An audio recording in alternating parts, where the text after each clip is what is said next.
Gideão. Quantos já ouviram falar de Gideão? Levante a mão. Pois é, a história de Gideão é uma história de afetos adoecidos. E quando a Márcia me propôs um tema para esta tarde, eu sugeri o tema que foi divulgado para o nosso bate-papo, que é Encarando a Nossa Sombra, uma análise dos nossos afetos adoecidos. Essa é uma palavra meio inusitada, porque quando a gente fala de sombra, a gente nossa mente automaticamente se remete à sombra que todos nós conhecemos, né? Eu tenho aqui ao meu lado a minha sombra, e a sombra só é possível ser projetada pela luz. Sem luz não há sombra. Se você entrar em um ambiente completamente escuro, você vai perceber que neste ambiente a sua sombra não será projetada. Porque para que haja a projeção da sua sombra, somente com o ambiente onde há luz. E eu queria ler com vocês, não é esse o texto, mas eu queria de início ler João capítulo 3 com vocês. Vocês conhecem muito bem esse texto. Evangelho de São João capítulo 3. Depois eu lerei uma outra passagem de João.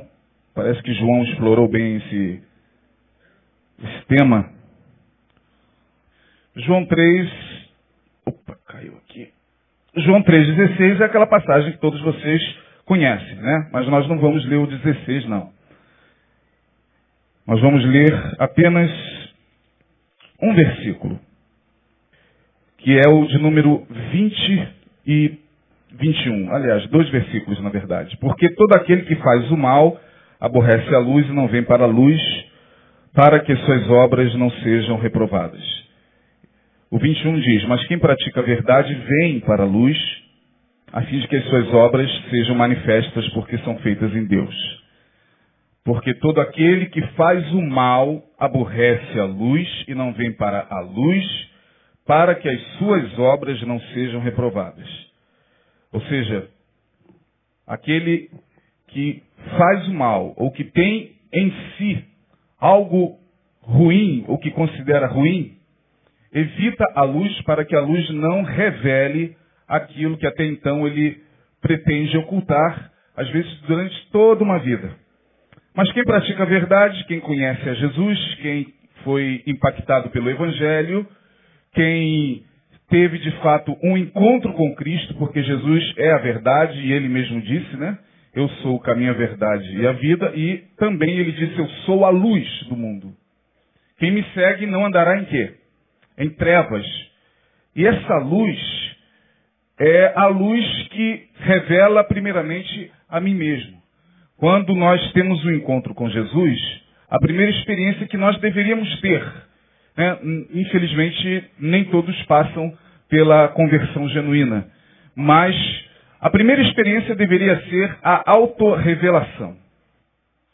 O Evangelho nos autorrevela, revela algo em mim que até então desconheço e que venho cultivando até mesmo inconscientemente. Aquilo vem me atrapalhando durante anos a fio nos meus relacionamentos, na minha própria vida profissional, na minha vida relacional, na minha vida espiritual. E isso que até então vai impedindo o nosso crescimento e o nosso amadurecimento, só nos é revelado quando nós nos aproximamos da luz de Deus. Portanto, o Evangelho, ele é transformador porque ele transforma primeiramente a nós mesmos. E é isso que João está dizendo. Quem pratica a verdade vem para a luz, para que suas obras sejam manifestas, ou seja, para que aquilo que até então está na sua obscuridade, está na sua sombra, seja trazido à luz, a fim de que você, uma vez encarando a sua sombra, possa se equilibrar no que diz respeito ao seu amadurecimento psico-emocional e espiritual. Agora, o mesmo apóstolo diz, lá na sua primeira epístola, eu quero só pegar esses textos como base. Primeira epístola de João tem um texto muito interessante, a respeito do qual eu já pude falar aqui. João, primeira epístola, lá no finalzinho, perto de Apocalipse. João, capítulo de número 1, versos 6 e versos 7. Versos 6 e verso 7. Versos 6 e 7. Primeira epístola de João, capítulo 1, 6 e 7. Se dissermos que temos comunhão com Ele e andarmos em trevas, mentimos e não praticamos a verdade. Mas se andarmos na luz, como Ele na luz está, temos comunhão uns com os outros, e o sangue de Jesus Cristo, seu Filho, nos purifica de todo pecado. Esse texto é simplesmente magnífico. Se andarmos na luz como Ele na luz está, quem está na luz? Deus. E a luz aqui não é aquela luz que todos nós imaginamos de alguma claridade que fica em volta da cabeça daqueles que se dizem cristãos ou santos. Não, não é essa luz dos santos, aquela auréola que nós costumamos pensar todas as vezes que imaginamos uma pessoa muito santa, né? A gente imagina aquela pessoa com aquela auréola. Não, não é sobre essa luz que a palavra está dizendo. Luz aqui você pode traduzir pela palavra verdade. Se você andar na verdade, então você tem comunhão uns com os outros. O sangue de Jesus Cristo, seu Filho, nos purifica de todo pecado. Nosso maior problema é não querer a luz de Deus. A igreja evangélica, de um modo geral, e nós estamos muitas vezes, sem que a gente se aperceba, incluído nisso, nós buscamos tudo dentro de uma igreja. A gente busca curas, e não está errado, eu não estou aqui condenando quem faça isso. A gente busca propósitos, a gente busca prosperidade, a gente busca atingir determinados objetivos, resposta para as nossas orações, mas pouquíssima gente se deixa penetrar pela luz de Deus, porque a luz de Deus revela uma verdade de você para você mesmo que muitas vezes você não quer encarar. Eu estava ouvindo aqui a Lilian falando sobre análise. Eu fiz análise durante 3 anos. Tive que fazer até por conta da minha profissão. E eu me lembro que a minha analista, todas as vezes que eu lá estava sentado no divã, ela me confrontava de uma maneira muito direta. E análise é uma coisa muito difícil, não é para qualquer um, porque você acaba sendo confrontado com muita coisa que você não quer. E eu percebi que depois disso eu cresci. Em parte, ainda precisava conhecer um pouco melhor a mim mesmo. Mas depois desses 3 anos de análise, eu pude ver o quanto de mim ainda estava na minha sombra. E a palavra nos fala sobre a luz de Deus. E, irmãos, por que a gente colocou esse tema? O que é sombra, afinal de contas? Esse termo é um termo que eu gosto muito, porque ele foi cunhado, ele foi usado pela primeira vez por um homem chamado Carl Jung. Jung foi um discípulo de Freud, mas ele construiu uma psicanálise, um conhecimento completamente diferente da psicanálise freudiana. Ele trabalhou com um lado, digamos, mais espiritualista. Ele foi o psicólogo, ou melhor, ele era psiquiatra e psicanalista que procurou buscar nos símbolos religiosos conceitos para formular a sua tese psicanalítica. E foi ele quem, pela primeira vez, cunhou esse termo sombra. O que é a nossa sombra? O que é a sombra? A sombra nada mais é do que aquela parte que cada um de nós carrega sem que a gente se dê conta, sem que tenhamos muitas vezes consciência dela, mas ela está em nós, ela faz parte de nós, ela foi construída em nós e inevitavelmente não tem como nós nos desvencilharmos dela. É aquela parte oculta do ser humano, onde ali estão não os defeitos, eu não vou usar esse termo, não é que ali estão os pecados também, mas é aquela parte em nós que nas quais, ou na qual, melhor dizendo, estão nossos impedimentos. A nossa sombra é aquela parte que nós carregamos sem se dar conta de que muitas vezes ela se manifesta através do nosso inconsciente, das nossas palavras, dos nossos atos, dos nossos gestos, das nossas emoções. Sem que a gente se dê conta, muitas vezes a nossa sombra está se comunicando conosco e dizendo que tem algo em nós que não está bem e tem algo que precisa ser trazido à luz. A sombra é aquela parte em mim que eu não quero que ninguém veja. Por isso que é sombra. A sombra é aquela parte em mim que eu procuro ocultar de todo mundo. Oculto do meu marido, da minha esposa, do pastor, dos meus filhos, da minha mãe, do meu pai. A gente só não oculta de Deus. Mas a gente procura esconder ao máximo a sombra para que ela não possa fazer com que nossos conflitos sejam colocados diante de nós. E muitas vezes, nessa luta entre a nossa sombra com a nossa consciência, sem que nos apercebamos, vamos adoecendo as neuroses que todos nós temos. Pelo menos temos, no mínimo, uma neurose. Né? Todo mundo aqui, de ponta a ponta, a começar por mim, é neurótico. Né? Essa coisa de eu não, você é. Você tem no mínimo uma. Tem gente que tem 50. Mas a gente tem no mínimo uma. E ainda que você não aceite, é verdade.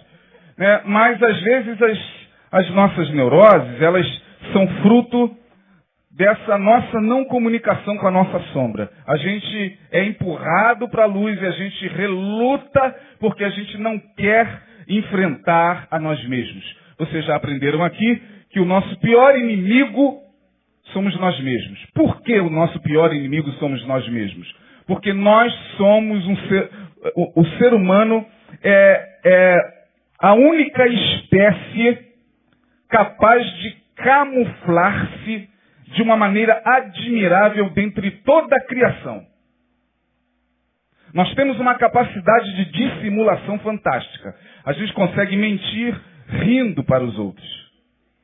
A gente consegue ser falso e ser hipócrita sem que o outro tenha a noção da nossa hipocrisia, da nossa falsidade. A gente consegue trair sem deixar rastro, muitas vezes. E a gente não muda de pele, porque se nós fôssemos pelo menos como camaleão, a cada vacilada, se a nossa pele mudasse, olha, o vermelho é traição, o verde é hipocrisia, o azul é mentira. Não, mas ficaria mais fácil. Mas a gente não tem essas habilidades que foram dadas por Deus a alguns seres na natureza. Portanto, a sombra é aquela parte que nós queremos esconder. Aí você vai me dizer, então é aquele lado ruim meu. Não, não é o seu lado ruim. Vamos trabalhar alguns termos aqui para não ficar pesado. É aquele lado seu de afetos não trabalhados. De afetos que muitas vezes, por não serem trabalhados, adoecem. E nos levam muitas vezes a determinadas situações psicossomáticas, emocionais e espirituais, e faz com que a gente busque resposta para isso, quando na verdade a resposta está em você entrar um pouco mais para dentro de você para ver por que você reage da forma como reage. Por que você enxerga a vida como você enxerga. Por que os teus relacionamentos, porque os nossos relacionamentos são tão complicados? Por que o relacionamento de algumas pessoas são tão complicados? Porque esse relacionamento entre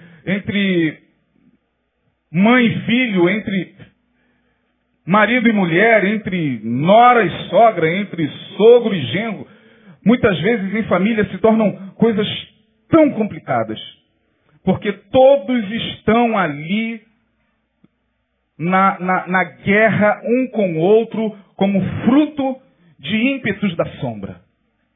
E a nossa sombra é isso.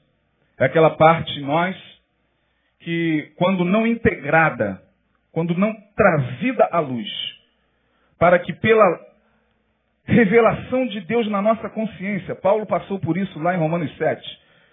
Paulo nos deixa um exemplo fantástico do encaramento, né, da sombra. Ele mergulha e ele chega à conclusão, lá em Romanos capítulo 7, quando ele se depara com ele mesmo, ele fica desesperado. Ele diz: Senhor, a tua lei é santa, perfeita, justa, a tua lei é boa, mas eu sou um homem vendido sob o pecado. De sorte que o bem que eu quero fazer eu não faço, o mal que eu não quero fazer estou sempre fazendo. Miserável homem que sou, quem me livrará do corpo desta morte? Ou seja, para que um homem pudesse falar aquilo, a experiência que ele teve foi muito, mas muito impactante. Deus o visitou, fazendo com que ele enxergasse o psicopata que existia nele e que fazia com que ele perseguisse os cristãos e matasse. Aquele ser que tinha prazer em receber cartas do Sinédrio para perseguir a igreja do Senhor e matar, muitas vezes, pessoas inocentes, arrancando-os de suas casas, das sinagogas e fazendo toda aquela barbaridade, ele fazia conscientemente pelo zelo da lei, mas inconscientemente o que fez com que ele ocupasse aquele cargo. Talvez uma psicopatia, um prazer mórbido no sofrimento alheio, um sadismo. A gente não sabe da história de Paulo. E Deus teve que fazer com que ele encarasse a si mesmo. Olha, Paulo, para que você seja usado por mim, você vai ter que trabalhar alguns afetos em você. E Paulo tinha muitos afetos adoecidos. Quando a gente lê as epístolas paulinas, nós vemos como Paulo era problemático. O apóstolo Paulo, na minha opinião, era um dos mais problemáticos do Novo Testamento. Por quê? Porque ele era igualzinho a mim e a você. Ele não era melhor do que eu e você. É porque a gente se vê muito distante desses homens. A gente se vê muito pequeno diante desses homens da Bíblia, mas eles também tinham seus problemas. Então a sombra é isso, minha gente. A sombra é aquela parte em nós que nós queremos ocultar, contra a qual nós lutamos o tempo inteiro. E de que maneira nós lutamos contra a nossa sombra? Usando todos os mecanismos de defesa possíveis. A nossa mente é uma coisa engraçada.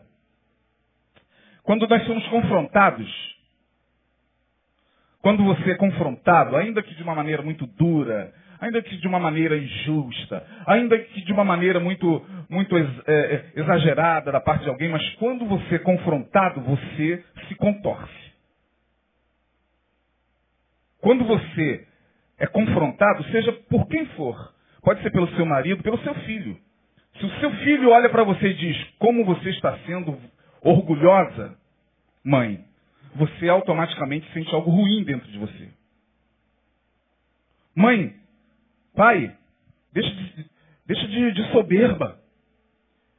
Isso é soberba. Filho, deixa de ser perverso. Mulher, isso que você está fazendo, o nome disso é perversidade. Ninguém gosta de ouvir essas coisas. Por que isso dói tanto em nós? Por que ninguém gosta de ser confrontado? Porque muitas vezes aquilo no que nós estamos sendo confrontados pode ser uma verdade nossa. A gente nunca quis assumir. Porque é interessante, no meio evangélico todo mundo é bom. No meio evangélico está todo mundo nivelado pelos mesmos padrões de bondade. É engraçado que algumas pessoas, eu fico ouvindo, né? Engraçado, a gente tem que rir quando a gente está ouvindo certas conversas no consultório. Ou então quando a gente está sentado, vai ao médico e está sentado. Ah, mas olha, eu sou uma pessoa muito boa. O que eu puder fazer pelo meu próximo, olha, eu sou uma pessoa assim que eu procuro ajudar. Quando a pessoa vai só se exaltando o tempo inteiro, você pode ter certeza que isso já é uma forma da sua sombra querer comunicar que ela não é aquilo tudo. Então, quando nós estamos o tempo todo querendo provar um valor positivo para alguém, Seja qual for, eu sou uma pessoa que eu não consigo, meu Deus, ver ninguém sofrer. Eu sofro junto. Meu Deus, será? Pode ser, é verdade. Mas será que nós somos tão bonzinhos assim mesmo? Certa feita um homem chegou perto de Jesus e falou, bom mestre, o que hei de fazer para herdar a vida eterna? Quando ele falou, bom mestre, Jesus falou, quem se lembra? Por que me chamas o quê? Por que me chamas? Bom, não há ninguém bom. Somente o Pai que está nos céus. Nem Jesus quis esse adjetivo. E nós adoramos ser chamados de bons. Bom esposo, bom marido. Você tem que ser uma boa esposa, uma boa mulher. Claro que tem que ser, mas o que é isso? O que é ser bom esposo, boa esposa, bom filho, boa filha? São as virtudes, pastor, sim, são as virtudes. Mas toda virtude tem o seu lado oposto. Você não pode alcançar uma virtude se você não fizer um contraponto com a sua sombra.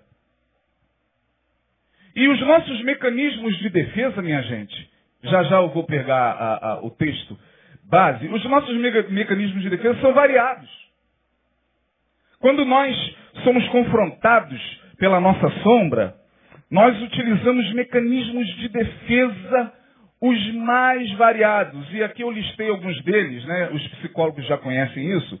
Por exemplo, nós somos mestres na arte da compensação. Esse é um mecanismo de defesa muito comum entre nós. Desde criancinha, nós somos ensinados a esse mecanismo de defesa de compensação. A gente compensa um conflito nosso não admitido por outro equivalente. Por exemplo, eu não sou tão inteligente assim, eu até reconheço, mas que eu sou bonito, eu sou. Eu não sou tão inteligente, mas sou bonito. Eu não tenho o corpo que eu queria ter, mas tenho dinheiro. Eu não tenho o casamento que eu queria ter, mas a minha família toda me adora. Compensação. Porque a sombra diria outra coisa. A sombra diria, você não tem o corpo que você não queria ter e sofre por isso. Você não tem o casamento que você queria ter e sofre por isso. E está sofrendo. Tanto é verdade que você está querendo justificar com os mecanismos de compensação. Eu sou infeliz, mas sou profetisa. Todo mundo me respeita quando eu coloco os pés na igreja. Todo mundo me respeita porque sabe que chegou a mulher de Deus. Porque ela é uma infeliz em outra área. Eu já cansei de ver isso, minha gente. Pessoas que usam mecanismos de compensação o tempo inteiro. Usam seus cargos, usam seu dinheiro, seu status, sua posição social. E quando eles usam isso para tentar impor sobre o outro essas questões, é porque a sua sombra já está avisando. Logo, logo, você vai adoecer. Não adianta ficar compensando o tempo todo. A gente não consegue usar esse mecanismo de compensação o tempo inteiro. Vai chegar um momento que a gente vai ter que fazer como Paulo. A gente vai ter que dobrar os joelhos e falar, Senhor, está difícil para mim. Mas o que, meu filho, está difícil? Está difícil porque eu tenho tentado fugir de mim mesmo a vida inteira. E eu tenho tentado não assumir as minhas dores, os meus traumas, as minhas vivências doloridas. Mas tudo isso faz parte do processo. Todo esse mecanismo de defesa são ajustes da nossa mente para que a gente não sofra tanto. Afinal de contas, há um equilíbrio nos mecanismos de defesa. Bom, eu não sou bonito, mas sou rico. Bom, equilibrou.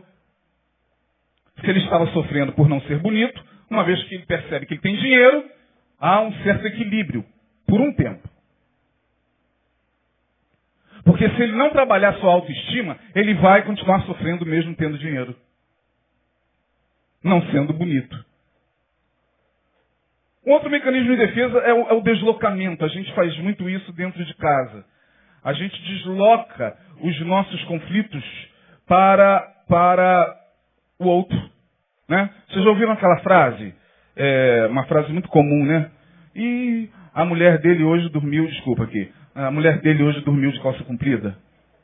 Geralmente se fala isso de alguns chefes que chegam mal-humorados na empresa, na firma, na indústria, na repartição, e já chega mal-humorado, já chega, reunião hoje, hein? Tem motivo nenhum para reunião. Reunião hoje! Aí na reunião ele só quer dar esporro. Ele só quer humilhar. Ele está deslocando. Ele desloca um conflito familiar, de repente a mulher dele dormiu de calça comprida mesmo, e já vem dormindo há muitos anos. E aí ele vai ou para o trabalho, ou para a igreja, e aí salve-se quem puder. Quem estiver na frente dele vai ser atropelado. Essa pessoa está doente. O nome disso é deslocamento. A gente é massacrado lá fora, chega em casa, o primeiro que cruza o nosso caminho, a gente automaticamente desconta nele. São os nossos filhos, muitas vezes, que ouvem coisas da gente que a gente pensa que está falando para o bem deles. Eu estou falando para o seu bem. Quanto mais nervoso você fica para falar alguma coisa para o bem do seu filho, quanto mais irritado, mais a tua sombra está dizendo, tem alguma coisa aí que não é bem isso. Tá, porque isso é pro bem, é pro teu bem. Porque aí, já, uma outra fala revela a todos nós que não é bem aquilo ali. É porque ninguém ouve nessa casa, é porque eu vou sumir qualquer dia, é porque filho não me ouve, é porque marido não me ouve. Olha, então, peraí, não é bem aquilo que vocês querem dizer. É porque você está com um complexo de rejeição que muitas vezes faz parte da tua história de vida. E minha gente, isso é muito complicado porque nós somos assim. Eu e você fomos feitos assim, não temos culpa disso. Cada um de nós tem uma história. Cada um de nós carrega uma vivência. Cada um de nós viveu dores na vida muito atrozes. E a gente muitas vezes não tem como lidar com essas coisas. A gente tem que viver. Se eu fosse contar minha história de vida para vocês, alguns já conhecem. Eu tive que sobreviver.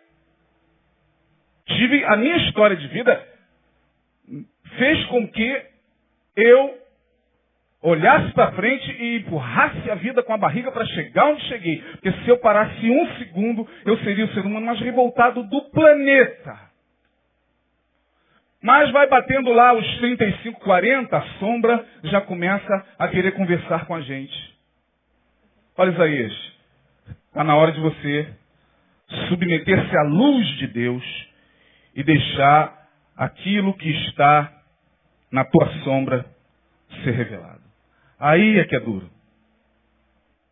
Porque senão a gente vai vivendo a vida, vai compensando aqui, compensando ali, deslocando nas pessoas, deslocando no marido, deslocando no filho, deslocando nos irmãos da igreja, e a gente vai deslocando, né, o mecanismo de deslocamento.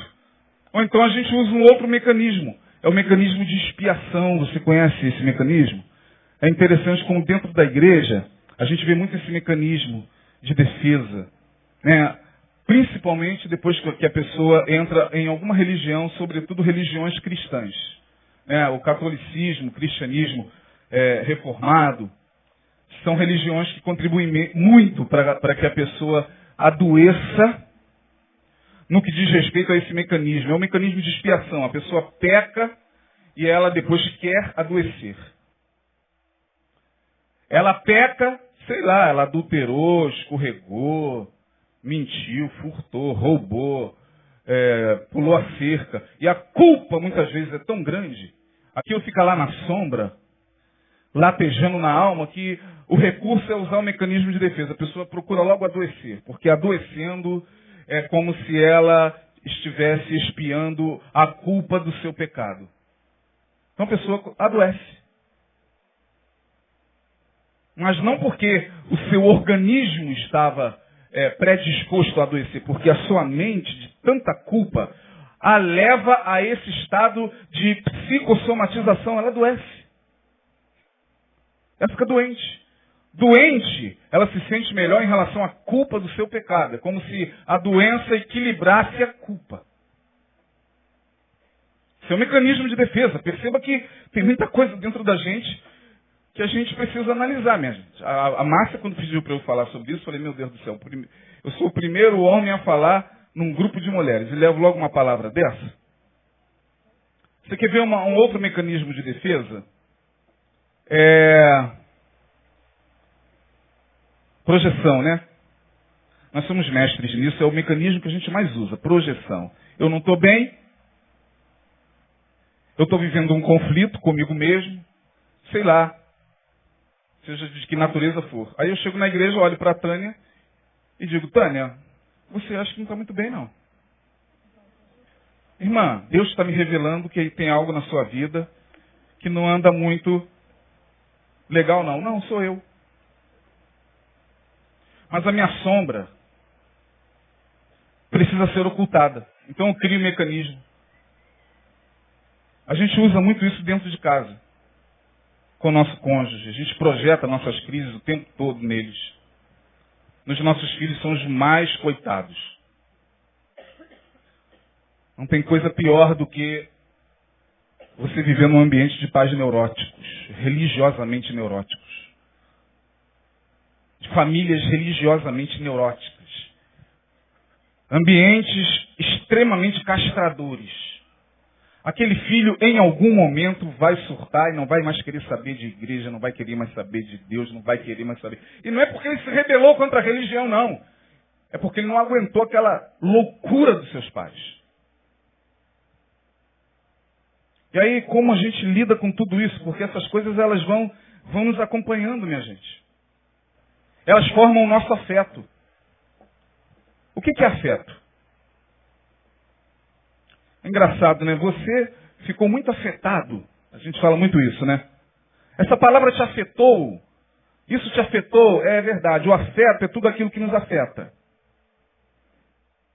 Afetos nada mais são do que construções que a nossa mente elaborou ao longo da nossa vida, fazendo com que cada um de nós veja a vida de uma maneira diferente.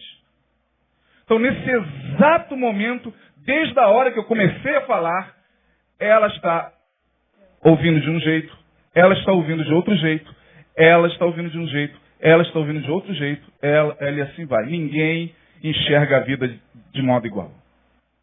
Nem marido, nem mulher. Nem filhos, gêmeos. Cada um tem um afeto. E o afeto depende de como você responde à vida. Eles podem ser bons ou maus. As nossas emoções estão carregadas de afeto por conta desses mecanismos de defesa que eu disse aqui. As nossas emoções, elas vão se tornando dentro de nós um caldeirão de afetos que nós desconhecemos que estão em nós. Eu vou dar um exemplo para vocês. Uma pessoa sai de casa e discute com o marido. O marido não é crente, você já vai para a igreja, aquela coisa toda, e o pau quebra, e ela vem para a igreja no culto da noite, de domingo. Aí, como essa pessoa vai chegar aqui? Suponhamos que seja uma irmã, já que hoje o culto é de mulheres. Se fosse culto de homem, seria um homem. Mas é uma irmã que chega aqui arrasada, com a sua autoestima arrasada, com dores no coração, na alma. Aí ela chega aqui. A mente, por causa da dor, recorre a esses mecanismos de defesa. Sobretudo de negação. Oi, está tudo bem com o irmão? Com a irmã? Bem, graças a Deus. Tudo bem. O Senhor é bom. Aleluia. Aquela coisa que todos nós já sabemos. Oi, irmã, está tudo bem? Está tudo bem. Glória a Deus. Só vitória. Só vitória. Foi uma tarde terrível antes de ir para a igreja. Aí essa pessoa chega lá na frente, passa, sei lá, eu vou me colocar na berlinda, passa por mim. E aí eu estou com pressa, porque de repente eu vou dirigir o culto, e ela passa e fala, pastor, tudo bem? E eu não respondo. Pronto. Aí ela fica com raiva. Muita raiva. Mas ela não sabe que raiva é essa. A priori, a raiva é do pastor que não a respondeu. E aí o culto começa, ela não entra, porque ela está lá na cantina chorando. Não, isso não aconteceu não, isso é uma construção, tá? Chorando, porque encontrou uma irmã com quem ela tem mais afinidade. E aí sim, essa irmã pergunta a ela, você está bem? Não, aí começa a chorar. O que houve? É porque... O que ela vai falar? É porque o pastor... Mas não é o pastor. Olha o afeto. A questão é o que ela viveu em casa. Ela veio e deslocou. E nós, pastores, somos alvo de deslocamento do povo o tempo inteiro. O tempo inteiro, irmão. Eu às vezes brinco com o Denilson. Denilson, se as pessoas fossem deslocar em nós os afetos dela em relação à figura do Neil, a gente estava esmagado. Muitas delas que às vezes fica com raiva do que ele falou, mas não, é o homem de Deus, é o pastor Neil, meu Deus, servo de Deus, abençoado da igreja, meu pastorzinho amado, mas lá no fundo ela não gostou do que ele falou. Sei lá, ele falou merda, ele falou essas coisas que ele costuma falar. Aí a pessoa está lá sentada, aí ela não gosta, ela fica com raiva, mas ela luta. Olha, os afetos são isso, ela luta. Não, senhor, que isso, aqui é Betânia, aqui é uma liberdade só. Tá. Aí vamos supor que um outro pastor, sei lá, Lindoval, Isaías, Denilson, suba para pregar. Aí, de repente, a gente não fala nem merda, a gente fala assim, ele estava defecando pela boca. Mas que absurdo! Esse absurdo não tem nada a ver com a gente. É um deslocamento. A gente sabe disso. Os nossos afetos nos enganam, minha gente. Às vezes essa briga que você teve essa semana com o seu marido, com a sua mulher, tem nada a ver com o motivo que iniciou a briga. Tem a ver com algo, de repente, lá da sua infância. O seu marido falou alguma coisa aparelhada com aquilo que você cansou de ouvir de seu pai. Com aquilo que um dia você ouviu da sua mãe. Com aquilo que um dia você ouviu daquele homem que te abandonou, foi embora e você ficou na pista. Ele já está com outra e você... E aí a gente não vai se apercebendo disso. Essas coisas elas vão nos adoecendo de tal maneira, adoecem nossos relacionamentos. É só você olhar para o mundo e ver como o mundo está. Afetos adoecidos por toda parte. Você sai às ruas, você chega no ambiente de trabalho, na escola, em qualquer lugar, os afetos estão adoecidos de uma tal maneira que, coitado do médico. Já viu essa pessoa que chega, já entra na sala do médico, só não me atendeu, e pega a cadeira e arrebenta a cabeça do médico. Mas de repente ele não queria quebrar a cadeira na cabeça do médico.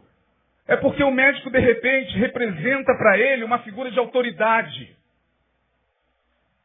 E quando ele olhou para o médico e não foi atendido pelo médico, é porque, de certa forma, ele se sentiu rejeitado. Numa outra situação, que pode ter sido pelo pai dele, figura de autoridade, ou um pastor. Porque o médico ele tem essa simbologia para a gente. O médico é um Deus na terra. E aí, eu vou matar esse médico, de repente não é o médico, é o pai, é o pastor, é assim que nós somos. Portanto, se a gente não trazer a nossa sombra para a luz, definitivamente, teremos muita dificuldade de viver uma vida equilibrada.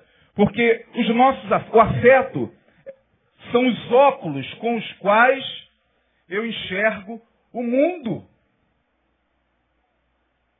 Portanto, é o colorido que eu tenho da vida. E eu tenho que admitir em mim todos os afetos, positivos e negativos. Você quer ver uma coisa? A gente, sobretudo nós evangélicos, principalmente, né? Lá fora também, mas no nosso meio isso é mais raro ainda. Né? Nós admitimos qualquer tipo de sentimento. Quantos aqui já odiaram? Levante a mão. Vou fazer o teste aqui. Quantos aqui já odiaram alguém? Olha só, presta atenção no que eu vou fazer aqui. Quantos aqui já tiveram vontade de matar alguém? Quanta sinceridade dos irmãos. Agora, quantos aqui tiveram uma inveja terrível de alguém? Olha, eu fiquei até surpreso agora. Pensei que pouquíssimas pessoas levantassem a mão. E a gente não admite. Inveja é uma coisa que ninguém admite. Inveja é o mal secreto. Não, não, Deus me livre. Que isso? Mas essas observações que você está fazendo tem um quê de... Não, eu só estou comentando. Não, inveja. Inveja. Por que a gente não admite isso? Porque é duro demais. A nossa mente bloqueia. A sombra é bloqueada pela mente consciente. Porque ela está no inconsciente. E aí, saber disso tudo resolve o quê? Ajuda no quê? Bom, ajudou um homem chamado Gideão. Gideão estava lá, malhando trigo no lagar, no capítulo 6 de Juízes. Agora eu quero que você ouça. No capítulo 6 do livro de Juízes, a partir do verso 11, diz o texto que o anjo do Senhor foi visitar um moleque chamado Gideão. Gideão estava malhando trigo no lagar. Ou seja, Israel estava sob o domínio dos midianitas. Deus entregou Israel na mão dos midianitas, porque Israel pecou contra o Senhor. Deus os entregou nas mãos de seus inimigos. Israel estava vivendo a pior de todas as suas crises econômicas. Não tinha comida. Não tinha... Para vocês terem uma ideia, né, as pessoas, elas vendiam o almoço para comer a janta. O pouco do trigo que sobrava, porque os inimigos roubavam tudo, o pouco do trigo que sobrava, Gideão pegava e levava para o lagar. Para, no lagar, malhar o trigo. Ora, o trigo não se malha no lagar, se malha na eira. Eira era um local assim, né, tipo um cercado, onde as pessoas malhavam o trigo. Pegavam, jogavam o trigo para o alto, e aí o joio, o vento levava e só caía o trigo. Né? O joio ia e o trigo ficava. Mas era a eira. Não, Gideão foi para o lagar malhar o trigo, porque ele estava com medo de ser roubado. E lagar não é lugar de malhar o trigo. Lagar é lugar de pisar uvas para fazer o quê? Vinho. E ali no lagar, Deus visita esse cara e diz: salve varão valoroso! Seus afetos já estavam totalmente adoecidos. De tal maneira que ele não conseguiu acreditar naquela saudação. Quando os nossos afetos estão adoecidos, a nossa autoestima é tão afetada, mas tão afetada que qualquer tipo de elogio da parte de alguém não entra. A gente não acredita. A gente pensa que a pessoa está sendo falsa. A gente pensa que a pessoa está querendo brincar com a gente. Mas não é, porque nós estamos com os nossos afetos adoecidos. Você não acredita que você foi chamado para vencer. Você não acredita que você é mais do que vencedor. Você não acredita que Deus tem um plano na sua vida, de que Deus tem o melhor para a sua vida. Você não acredita que você é uma mulher valorosa. Não acredita. Acredita aqui, mas quando sai daqui, os afetos continuam esmagando você. De tal maneira que, se ali na esquina o anjo do Senhor aparecer para você como apareceu para Gideão e falar: salve mulher valorosa! Bom, você já ouve isso, né? Era para você responder que eu sou preciosa, eu já sei. A Márcia fala isso o tempo todo. Mas você, de repente, vai tomar um susto. Eu sou o anjo do Senhor. O anjo do Senhor me chamando de mulher valorosa está de brincadeira. A gente não acredita no nosso potencial. A gente não acredita que a gente pode ir mais adiante. A gente não acredita que temos capacidades ainda dentro de nós para serem desenvolvidas. A gente não acredita, os nossos afetos, eles não permitem. Salve varão valoroso, o Senhor é contigo. Aí como Gideão responde isso? Ele responde de acordo com os seus afetos. Ah, Senhor, se o Senhor fosse conosco, nada disso estaria acontecendo. Se o Senhor estivesse conosco, nada dessa desgraça teria nos sobrevindo. Se o Senhor estivesse conosco, e a voz de Gideão vai reverberando até os nossos dias. Se Deus estivesse comigo, meu marido não teria me traído. Se Deus estivesse comigo, meu pai não teria me abusado de mim.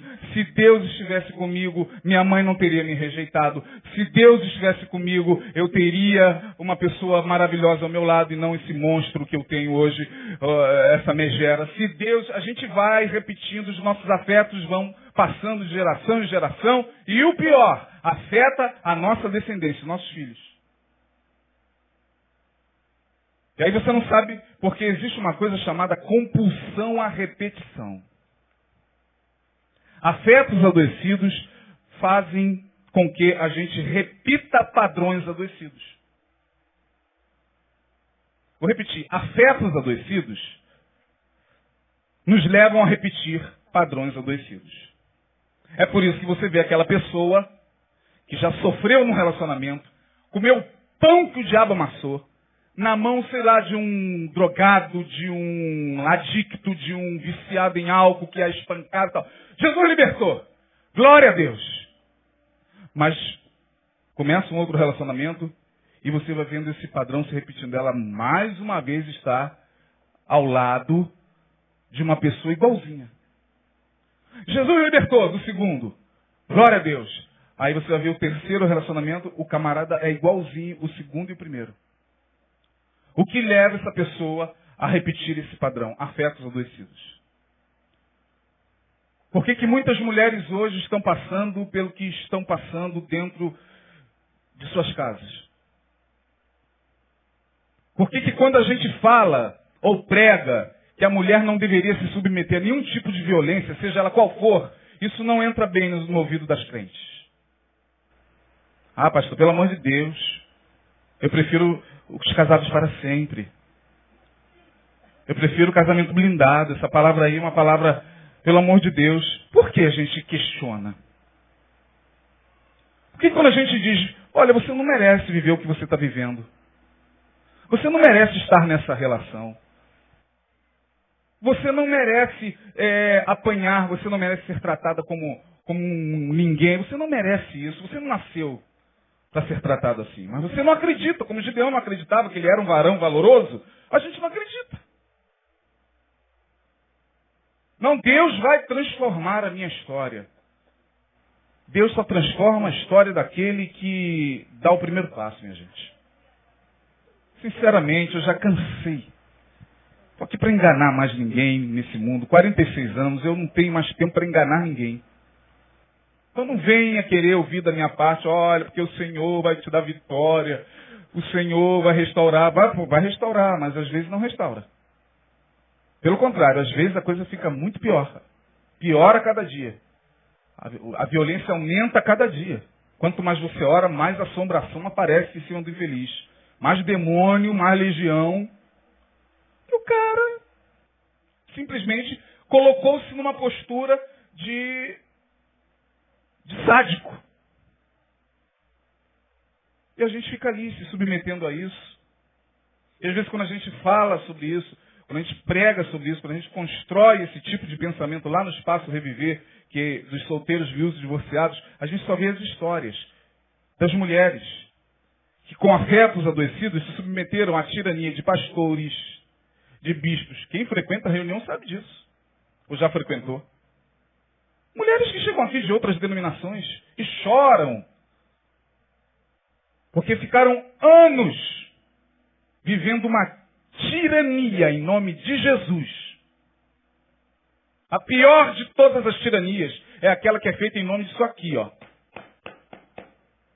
A pior de todas as tiranias é aquela que me faz escravizar a minha esposa em nome da Bíblia. Mulher, pode ir deitando e... Mas não é assim. Eu não sou uma cachorra, eu não sou um pedaço de carne. Eu tenho sentimentos. A palavra diz que a mulher tem que se submeter ao marido. E por aí vai. E ai, se as mulheres pudessem falar de verdade.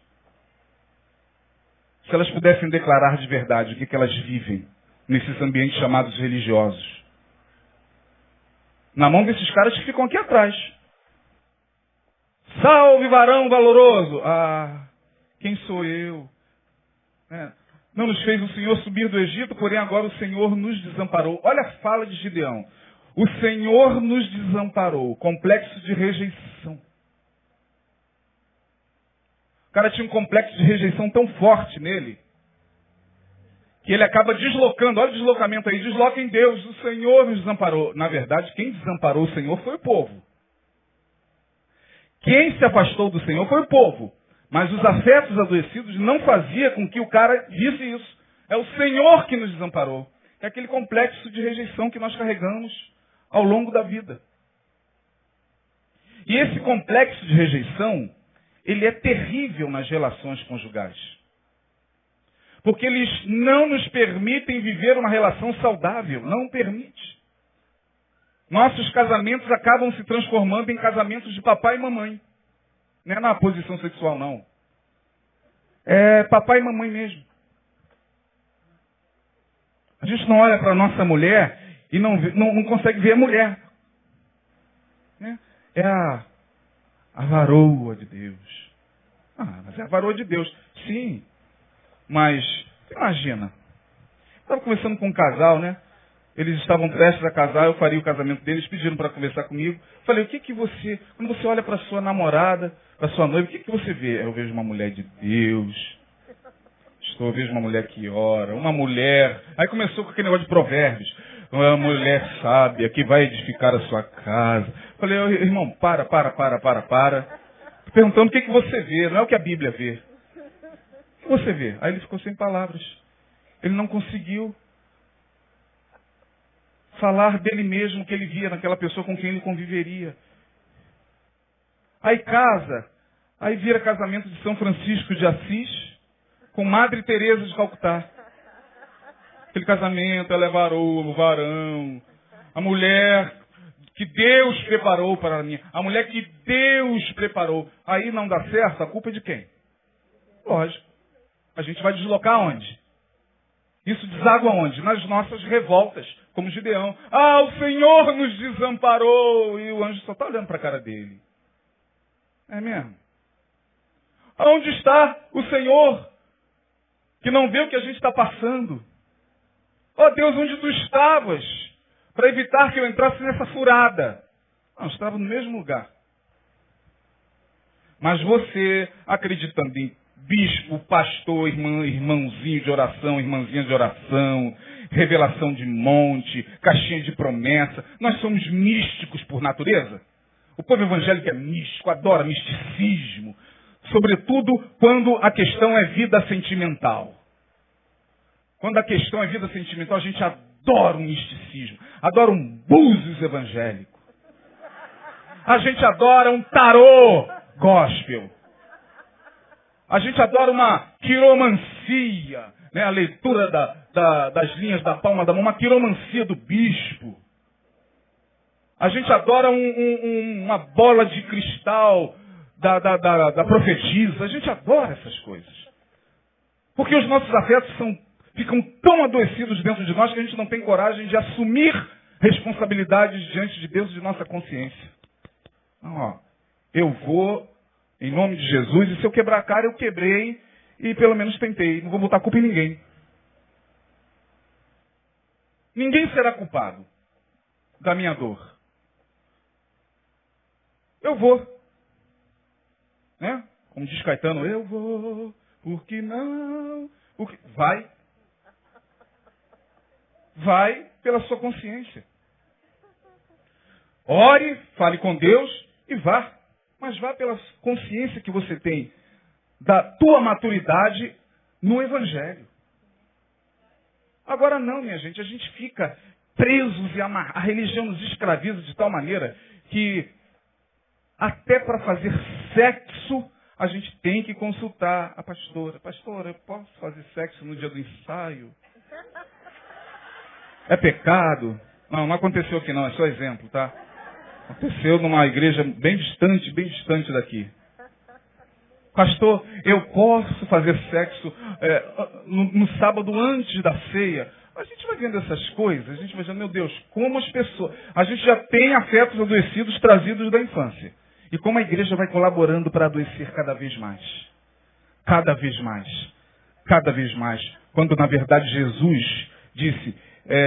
se pois o Filho vos libertar, verdadeiramente sereis livres. Mas a gente demora a entender o que é liberdade, minha gente. Porque a gente tem que chamar a sombra para uma conversa. E para chamar a sombra para uma conversa, a gente tem que ter a coragem de Paulo. Tem que estar sozinho, sem ninguém do lado, sem mulher, sem filho, sem pastor, sem sacerdote. Tem que estar você no Santo dos Santos, diante de Deus, pelo novo e vivo caminho, você sendo o sacerdote, você sendo a vítima e você sendo o altar. Está pensando que viver na graça é mole? Estamos na graça. Você tem que ser o sacerdote. Rogo-vos, pois, irmãos, pela compaixão de Cristo, que apresenteis os vossos corpos. Você tem que ser a vítima. Foi chamados como sacerdote, né? Você tem que ser o sacerdote. Para você e Deus ali dialogar. E à medida em que a gente vai dialogando com Deus, a nossa sombra vai sendo trazida à luz. E à medida em que a nossa sombra é trazida à luz, ela vai integrando a nossa consciência. A sombra não é para ser exorcizada. Não adianta a gente ser exorcizado de demônios, porque a sombra fica. Não adianta a gente chegar em nome de Jesus, sai sombra. A sombra não vai sair porque ela é parte de nós. É o yin e o yang. É o equilíbrio que está ali dentro de nós. A gente tem que fazer esse equilíbrio. Tem que equilibrar a nossa sombra com a nossa consciência. Isso se chama individuação. Qual é o objetivo de todo cristão? No último dia, individuação. Individuação. A individuação é aquele processo que vai fazendo cada vez mais você mergulhar em você mesmo, até que você possa entender esse eu com E maiúsculo que tem dentro de você e que é muito maior do que o ego, porque os mecanismos de defesa são do ego. Os nossos afetos ficam adoecidos pelo ego. Os nossos traumas doem na nossa alma por causa do ego. Quem falou isso foi Gandhi. Gandhi foi fantástico. Gandhi, ele diz que nós temos dois egos. Ego, com E minúsculo. Ego. O ego ofensor e o ego ofendível. Quando ele falou isso para os discípulos, ninguém entendeu. Gandhi, o que é isso? Ego ofensor e ego ofendível. Ele falou, o ego ofensor é aquele que ofende. É aquele que só vive ofendendo o outro. E o ego ofendível é aquele que se sente no direito de ficar ofendido. Você me ofendeu e eu fiquei ofendido. Gandhi vai dizer, os dois estão no mesmo plano do ego. E aí os discípulos perguntaram, como se livrar disso? Ele, nós temos que dar um salto, disse Gandhi, para o eu maior. O eu, ele não é mais nem ofensor, nem ofendível. Ele não ofende, mas também ele não é alérgico à ofensa, como muita gente. Tem gente que é alérgico à ofensa. Já viu a alergia quando o tempo muda? Tem gente que é assim, alérgico à ofensa. Ai, me ofendeu.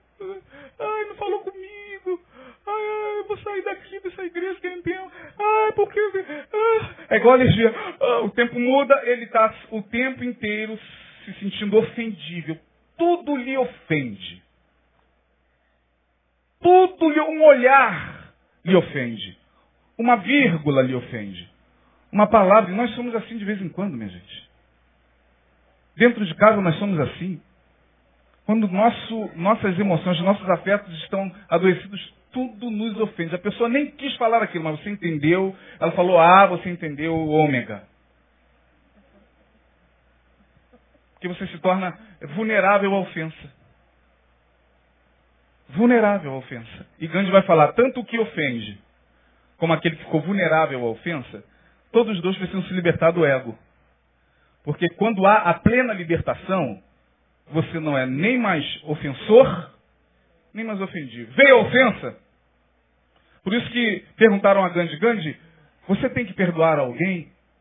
Já estava no final da sua vida, antes dele ser assassinado. Ele falou assim, não. Nunca tive que perdoar ninguém. Por que não? Como assim? Todos nós temos que perdoar. Ele falou, nunca fui ofendido. Chegar nesse nível seria a proposta do Evangelho. Mas se você olha o quadro, o panorama da igreja evangélica, o que você vê é um nivelamento de quase 97% de ego. Nas músicas. É só você ver as músicas gospel, tudo música de vingança, de ego. Ego ofensor e ego ofendível. E aí, minha gente, que espiritualidade é essa que a gente está buscando? A gente não sabe. Para terminar, já fiquei falando muito. Deus chega para ele e fala assim: Gideão, vai nessa tua força. Não te enviei eu? Lá no verso 15 ele diz: ai, Senhor meu, com quem livraria Israel? A minha família é a menor de Manassés. Eu sou pobre, pobre, pobre de Marré-Dessi. Eu sou tão pequenininho, né? É assim que a gente se sente muitas vezes. Mas Deus não respeita essa nossa linguagem. Deus, eu sou tão pequenininho. Eu fui o patinho feio da família. Eu fui o irmão mais rejeitado da família. Eu fui o mais feinho da família. Eu fui o que menos estudou da família. Eu sou o menor na casa de meu pai, como disse Gideão. Deus não entende essa linguagem. Quando Deus tem uma obra na nossa vida, Deus não entende essa linguagem, porque é linguagem de ego. Isso é linguagem de porta larga. Deus não, é por isso que a gente muitas vezes entra em crise, porque Deus não vai dialogar com a gente. Ó, tadinho, vem cá, senta aqui no colinho do papai. Você era o patinho feio, quem era o mais bonitinho então?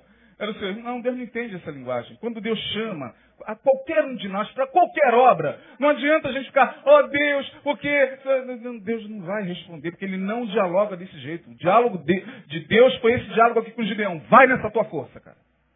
Não te mandei eu? Como se Deus estivesse dizendo para ele: eu já sei de tudo isso. Desde o dia que você foi formado no ventre da tua mãe, eu conheço tudo. Conheço o que tua mãe falou antes de você nascer.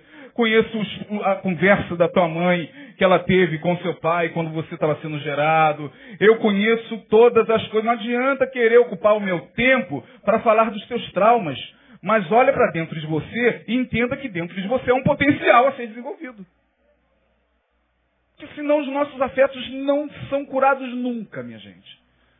O psicólogo até ajuda.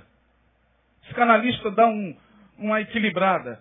Mas a palavra é que traz luz na consciência e faz com que, de fato, a gente comece a caminhar para a porta estreita. Terminando a minha palavra, a porta estreita e porta larga. A porta estreita é aquela que leva à vida. Não fala que é aquela que leva para o céu. O texto não tem nada a ver com céu e inferno. Pode ler lá. Porque larga é a porta e espaçoso o caminho que conduz à perdição. E muitos são os que a encontram. Estreita é a porta e apertado o caminho que conduz à vida. Poucos são os que a encontram. Tem nada a ver com céu e inferno. Porta larga não tem nada a ver com o que a gente pensa que é. Porta larga tem a ver com ego, E minúsculo, e eu, maiúsculo. O ego, nosso ego, ele vai inflando tanto com esses nossos afetos adoecidos, que na hora que passar na porta estreita não dá. É lógico.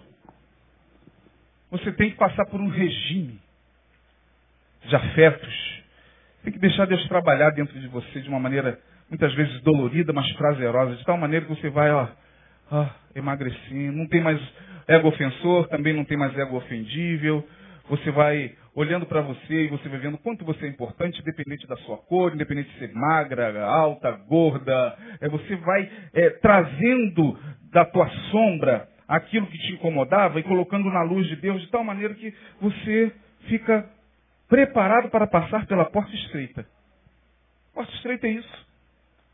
A gente prega aqui o tempo todo de vida. Vida é para aquele que quer passar pela porta estreita. Só passa pela porta estreita quem está disposto nesses dias a colocar a sua sombra na luz de Deus.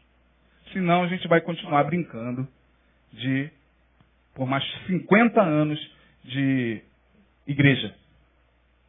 Eu acho que não temos mais tempo para ficar brincando de igreja, minha gente. Está todo mundo muito cansado. A gente está buscando algo mais. A gente quer mais da parte de Deus em nós. A gente quer de fato que Ele nos livre desse ego ofensor e ego ofendível. Porque só na luz de Deus a gente entende isso. Então, em nome de Jesus, se você não conseguiu entender e aproveitar nada do que eu falei, fique pelo menos com a palavra que diz: vai nesta tua força. Gideão teve que passar por esse processo. Deus estava trabalhando o tempo todo. A visão que ele tinha de si mesmo: ah, eu sou pequenininho. A visão que ele tinha de Deus: ó Deus, o Senhor me abandonou. A visão que ele tinha do ambiente. Os nossos afetos distorcem a visão que nós temos das pessoas, a visão que nós temos de determinados ambientes, a visão que nós temos de Deus e de nós mesmos. São os nossos afetos, nada mais. Não é o outro. Não é o Estado Islâmico o nosso inimigo maior. Somos nós mesmos. Somos nós mesmos. E Gideão, com 300 homens, ganhou uma batalha. Papum! Deus, na verdade, chamou Gideão, não foi nem para lhe dar vitória, mas foi para fazer Gideão enxergar o quanto de afetos adoecidos existia dentro dele. A batalha foi papum. Desce ali, você vai ouvir um sonho. Pronto, ganhou a batalha. Deus queria era confrontar Gideão, assim como Deus quer nos confrontar o tempo inteiro. Bem-aventurado aqueles que se deixam confrontar pela luz. Vamos orar. Pai, tu sabes que nesta tarde, tuas filhas aqui vieram para receber a tua palavra nesse bate-papo tão agradável, nessa tarde chuvosa. Aqui estamos, Senhor, sem nenhum rótulo, sem nenhum paradigma. Nós estamos aqui para nos colocarmos diante do Senhor. E dizer o quanto nós estamos, muitas vezes, ó Deus, precisando ser curados. Essa cura ninguém quer. Nós não vemos ninguém buscar essa cura na tua igreja, Senhor. Não existem campanhas para essa cura, a cura dos afetos. Porque tu sabes que é tão difícil nós trazermos à luz a nossa sombra. Queremos o tempo todo escondê-la dos outros, mas tu sabes, ó Deus, que de ti não podemos esconder nada. Então ajuda cada uma das tuas filhas a superarem a si mesmas. Que elas saiam daqui com um novo olhar sobre si mesmas. Que elas possam ter autorrespeito. Respeitarem a si mesmas como mulheres que são dignas do teu evangelho. E não se submeterem mais a nenhum tipo de tirania ou de autotirania que possa lhes tirar a chamada que tu tens para cada uma delas. Tu chamastes Gideão com todos aqueles afetos adoecidos e lhe deste vitória. Tu chamaste cada um que aqui está para algo. Na área quaisquer que sejam, Senhor. Mas tu sabes como muitas delas precisam ser curadas. Muitas delas precisam enxergar o potencial que existe em si mesmas. Muitas delas precisam ser tocadas em seus afetos, em seus traumas, em suas vivências. Vivências, ó Deus, da infância. Vivências que nos formaram com tantas dores, com tantos fantasmas que ainda nos assombram e nos tiram sono. Mas eu te peço que nesta tarde, de uma forma tranquila como nós estamos aqui, que teu Espírito possa fazer a obra aqui nesse lugar. Espírito Santo, toca em cada uma das tuas servas. Seja uma tarde de milagres. Mas um milagre, ó Deus, na consciência. Para que nós possamos passar pela porta estreita nesses dias e viver a vida. Para que não sejamos como a multidão que adentra a porta larga dos afetos adoecidos, fazendo mal a si mesmas e aos outros. Ajuda-nos. No nome de Jesus Cristo, nosso Senhor, nós te clamamos. Todos nós, a começar por mim, quebra corações, como diz aquela canção. Para que de fato sejamos um, para que teu Espírito possa fluir com liberdade, para que tu possas nos usar com ousadia. No nome de Jesus nós oramos e te agradecemos. Amém e amém. Muito obrigado, minha gente. Foi um prazer estar com vocês. prazer todo nosso, pastor.